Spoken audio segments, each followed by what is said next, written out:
Hey there friends, Nibs again. Out here in the garage tonight doing a little bit of goofing around, and I wanted to do a head-to-head challenge for you guys. And I actually thought about this one this morning. I was thinking about which one I wanted to do next, and I was thinking I've got the I wanted to do the Crossman 147 versus something new. I've got the old Crossman 100, 101, 102s there. I wanted to do that against something newer. But what I decided for today was, and it's actually very coincidental, that I had actually thought about doing a head-to-head with the Barra 1866, which I really like. My only negative with that one is that loading port, but I can get by that. It's very accurate, very powerful, very easy to pump, and we are going to be putting that up against one of my two Tootsie Roll Crossman 760s, and that ought to be a lot of fun. The 760s are definitely newer addition to the garage. I've had that 1866 for a couple years now, and both of those 760s came into the garage last year, so I found them both pretty close together. One of them I bought off of eBay, and it got lost in the mail, and it was literally lost for several months, and the eBay seller actually refunded my money and everything. And so I started shopping around, found another one, got that one in, rebuilt it, and the other one showed up in the mail. So, and then that one needed rebuilt too, so I rebuilt that one as well. But now I have two. But we're going to go ahead and shoot the 760 first. But if you're not familiar with these, the 760 originally came out in like 65 or 66, the very early production one. So if you look right there, it's got a little rounded nub on the wood that protrudes into the metal. On the very early ones, it was actually the opposite. There was a square notch that protruded out of the metal into the wood, and but they had found that when you put torque on the stock, if it was a little bit loose, that would actually cause the wood to start to split. So they quickly changed it over so that the wood protruded into the metal, and it eliminated that splitting pretty much. So they only had those square notch ones for a very short time. I'd read that maybe 50,000 of those total were made in the first half a year of production or something like that. But this one actually has a little date code right here on the end of the pump tube cover. And this one was made in 1968. And the other one I have was also made in 1968. So, and I think they made these Tootsie Roll ones until 69, when they switched over to call it the Crosswood. I have one. This is not, no, that's not that's a newer one. I have one here somewhere. Let's see, here it is.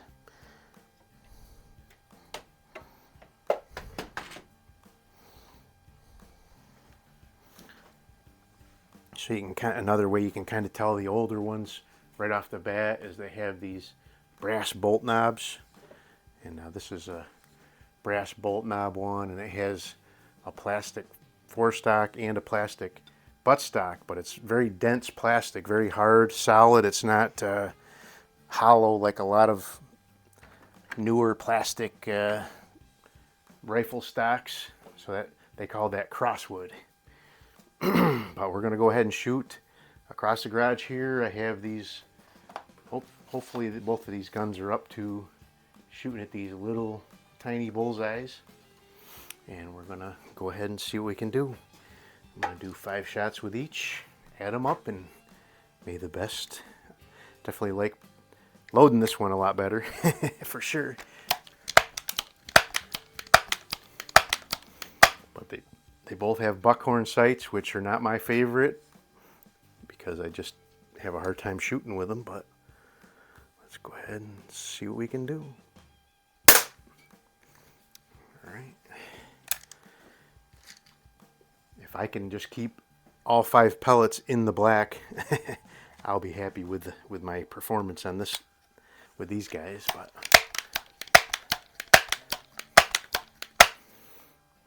This is such a nice gun. I had one of very similar to this when I was a kid.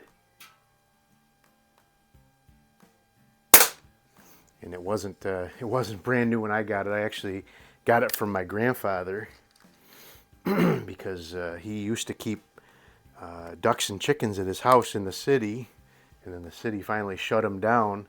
But while he had the ducks and chickens, you can't fire a firearm in city limits, so he actually had one of these Crossmans to dispatch a duck or a chicken for dinner.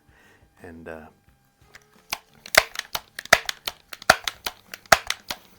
once he got rid of the ducks and chickens, he didn't need it anymore, so he gave it to me and my brother.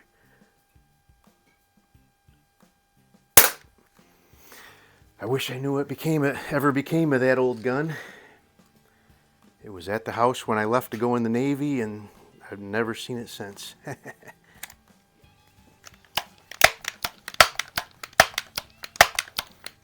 I distinctly remember it having these serrated grip on the front here.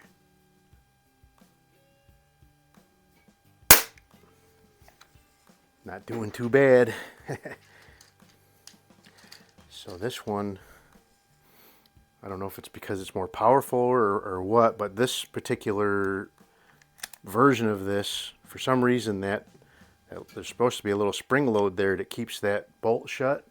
But this one, I actually just did it the last 2 times, but every so often the bolt blows open. And doesn't seem to hamper the the accuracy of the gun at all.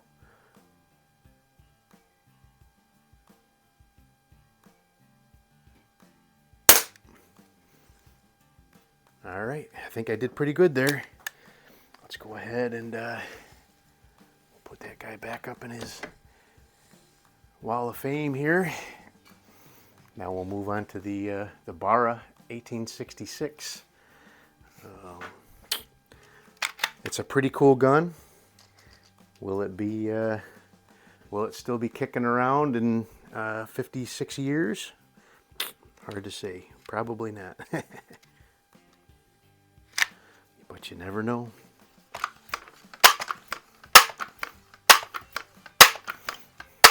But I was going to say earlier, it's kind of a coincidence. I was kicking this around, figuring out what I was going to do.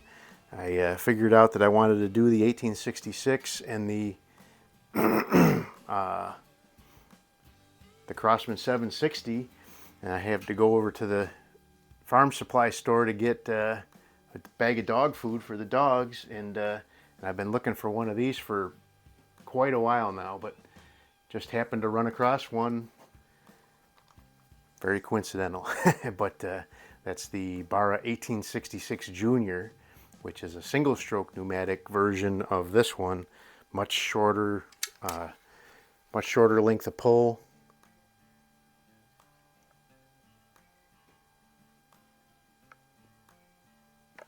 Oh.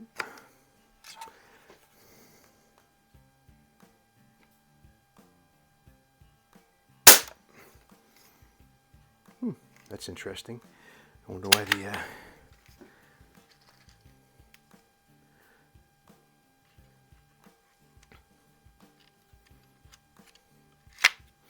so this one, I've actually done some trigger work on it, and also I put a piece of tape blocking off the pellet or the BB loading port so that it actually allows the pellets to be loaded a lot easier in this thing. So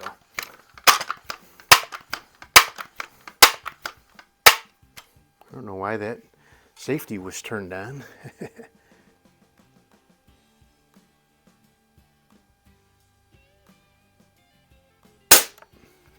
In the in the junior version, every time after you pump it, when you pull the trigger, it actually closes the safety. The safety's back here and is actually the like the hammer. So that's kind of cool on the junior version. So when you pull the trigger, the hammer falls. Kind of looking like it's a now I'm gotta quit talking and get some shooting down here. That was 2 shots. Okay.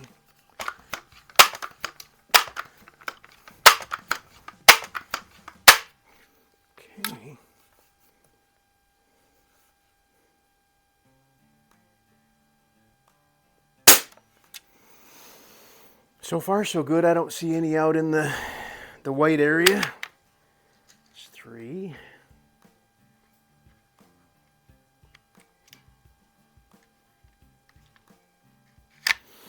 I had some guns on loan to me. People shipped them to me and I was able to work on them and test them out and play with them. Shipped all those back, so now I'm back to just my stuff in here.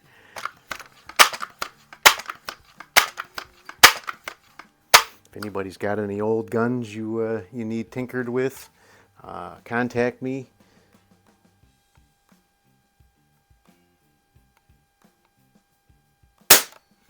My email address is down in the description.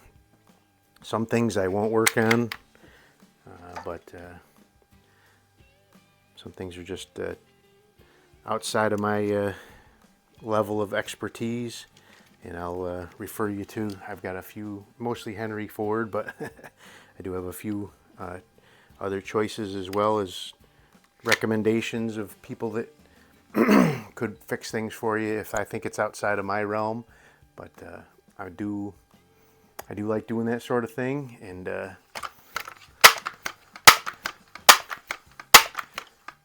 gives me an opportunity to help you guys out too. So,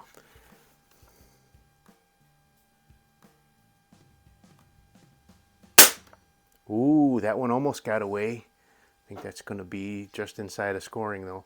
Looks like I have one just on the ring on the Crossman as well, so I'm not too worried about that. But let me grab that target and I'll add those up and I will be right back with you. Stand by. Alrighty, it was a really close match, but the Barra just had a couple that were just a little bit closer to the center, and that made all the difference in the world. But the Crossman really did not disappoint at all. Like I said, just keeping them all in the black was definitely the goal here for me anyway. So ended up with a 31 for the Crossman, which is really good on these little bitty bullseyes. To get a 10, there's actually a tiny little pin dot in the center that you have to take out, and neither one of these got a 10. So, but the Barra ended up with just a few more points and ended up with a really nice 34. So there you go. That is a really nice head-to-head challenge. A lot of fun, and the Barra took it home. I think I've done a couple of head-to-head challenges with this one. It did really well pretty much every time. But I just don't think it's ever, in years to come, I don't think it's ever going to hold a candle to this classic here. But you never know. You'll see. We'll see down the road. It'll probably be all the gold wore off it at least, and nice and weathered. I mean, this got some really nice patina on it. All the blues wore off the barrel, but it shoots like nobody's business. And I was actually, so I don't think I even told you guys, I was shooting the Daisy wad cutters. Really great pellets, especially for the price. The same place that it was a different store.